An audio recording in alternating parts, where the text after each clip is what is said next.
கிறிஸ்துவுக்குள் பிரியமானவர்களே, ஆண்டவராகிய இயேசு கிறிஸ்துவின் விலையேறப்பட்ட நாமத்தினாலே இன்றைய புதுவாழ்வு வார்த்தைகள் நிகழ்ச்சிக்கு உங்கள் யாவரையும் வாழ்த்துகிறோம், வரவேற்கிறோம்.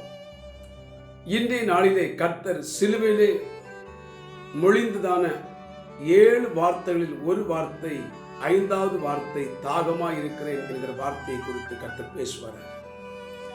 கவனிங்கள், கர்த்தராகிய இயேசு கிறிஸ்து கல்வாரி சிலுவையிலே 7 வார்த்தைகளை சொன்னார், பேசினார்.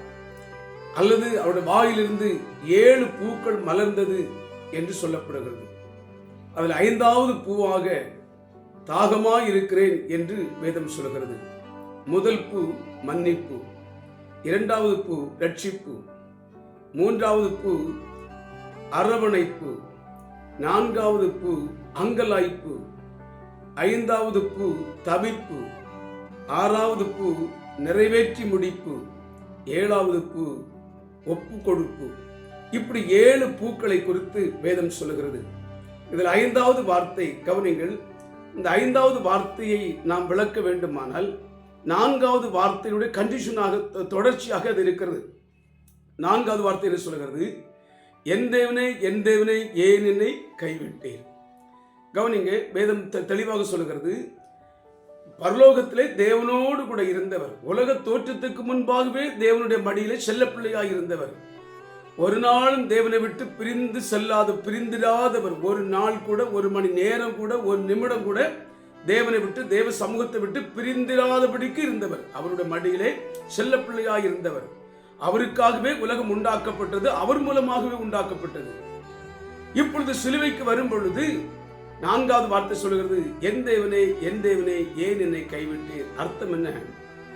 கர்த்தராகிய இயேசு கிறிஸ்து இந்த உலகத்திலே வந்து சீர்கெட்டு போன மனிதனை எல்லாம் சீர்படுத்தி பாவிகளான எல்லாரையும் பரிசுத்தராகி தன்னை போல மாற்ற வேண்டும் என்பதற்காக வந்தார். வந்து நம்முடைய பாவத்தை எல்லாம் அவர் ஏற்றுக்கொண்டபடியினாலே வேதம் சொல்லுகிறது, தேவன் தம்முடைய முகத்தை அவருக்கு மறைத்தார். அர்த்தம் என்ன? தேவன் அவரை விட்டு விலகி போனார். இது நிமித்தமாக இயேசு கல்வாரி சிலுவிலே கலங்குகிறார், வியாகுலப்படுகிறார், கதறுகிறார். அது மாத்திரமல்ல, இவ்வளவு காலமும் தன்னோடு கூட இருந்த தேவன், பரமபிதா, என்னுடைய நேசகுமாரன் என்று சொன்னவர் இப்பொழுது என்னை விட்டு விலகிவிட்டாரே என்று சொல்லி அவர் மன அங்கலாய்ப்போடு அவர் இருக்கிறதை குறித்து வேதத்திலே வாசிக்கிறோம். கவனிங்கள், கல்வாரி சிலுவை பவனி 9 மணிக்கு தொடங்குகிறது. 12 மணிக்கு அவரை சிலுவையிலே ஆணி அடிக்கிறார்கள்.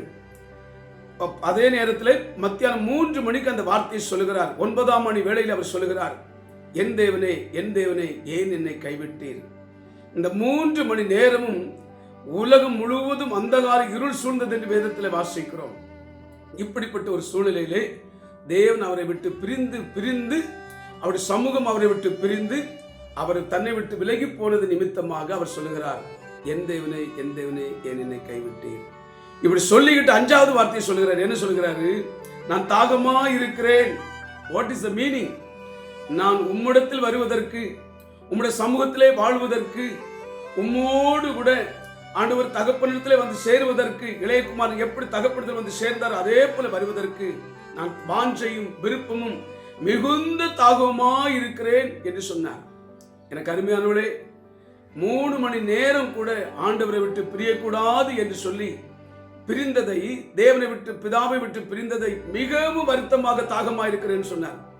நீங்களும் நான் எப்படி வாழுகிறோம்? எத்தனையோ நாட்கள் தேவனை விட்டு விலகி வாழ்கிறோம் இல்லையா? ஆகவே தேவ பிரசனத்தை நாடுவோம், தேவனிடத்தில் சேருவோம். கர்த்தர் நிச்சயமாய் நமக்கு பலனளிப்பார், ஆசீர்வாதமாய் நடத்துவார். ஆமென். பரலோக தகப்பனே, இவர்கள் எல்லாரையும் ஆசீர்வதியும், கிருபையும் சமாதானம் பெறுவதாக. ஆமென். ஆமென். God bless you.